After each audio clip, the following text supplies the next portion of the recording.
जय श्रीमन नारायण। अमल की एकादशी कब है? शुभ मुहूर्त और कथा सुने।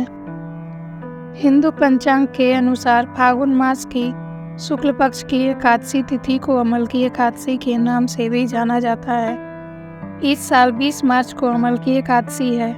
सभी एकादशियों में अमल की एकादशी को सर्वोत्तम स्थान पर रखा गया है। अमल की एकादशी को कुछ लोग आंवला एकादशी या अमली 11 भी कहते हैं। इसे रंग भरी एकादशी के नाम से भी जाना जाता है। इस दिन व्रत रखा जाता है और जगत के पालनहार श्री हरि विष्णु के साथ आंवले के पेड़ की पूजा की जाती है।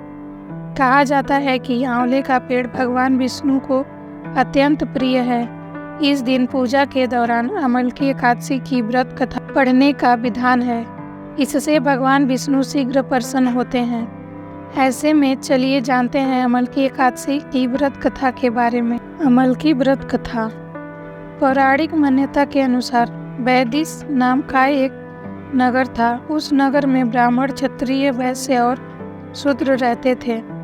वहाँ रहने वाले सभी नगरवासी विष्णु भक्त थे और वहाँ कोई भी नास्तिक नहीं था। उसके राजा का नाम था चैत्ररथ। राजा चैत्ररथ विद्वान थे और वह बहुत धार्मिक थे। उनके नगर में कोई भी व्यक्ति दरिद्र नहीं था। नगर में रहने वाला हर शख्स एकादशी का व्रत करता था।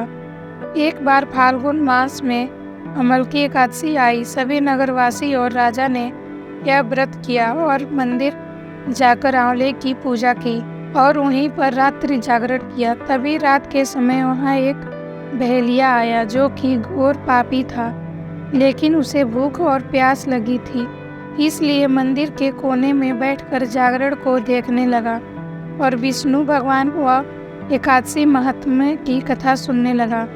इस तरह पूरी रात बीत गई। नगरवासियों के साथ बहेलिया भी पूरी रात जागा रहा। सुबह होने पर सभी नगरवासी अपने घर चले गए। बहेलिया भी घर जाकर भोजन किया, लेकिन कुछ समय बाद बहेलिया की मौत हो गई। हालांकि उसने अमल की एकादशी व्रत कथा सुनी थी और जागरण भी किया था। इस वजह से राजा विदुरथ के घर जन्म लिया। राजा ने उसका नाम बसुरथ रखा। बड़ा होकर वह नगर का राजा बना।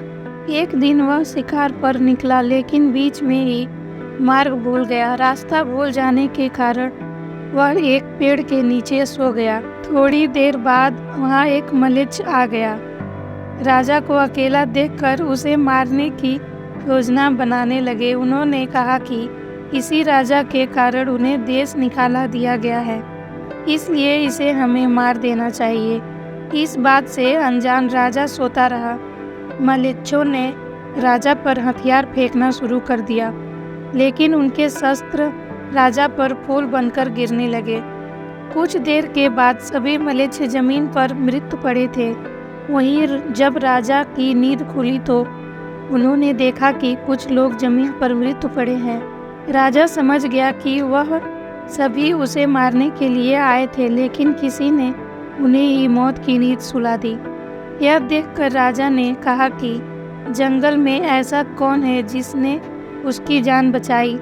तभी आकाशवाणी हुई कि हे राजन, भगवान विष्णु ने तुम्हारी जान बचाई है। तुमने पिछले जन्म में अमल की एकादशी व्रत कथा सुना था और उसी का फल है कि आज तुम शत्रुओं से घिरे होने के बावजूद भी जीवित हो। राजा अपने नगर लौटा और सुखपूर्वक राज करने लगा और धर्म के कार्य करने लगा। तो देखा वक्त तो आपने एकादशी व्रत रखने की कितनी महिमा है। जय श्रीमन नारायण।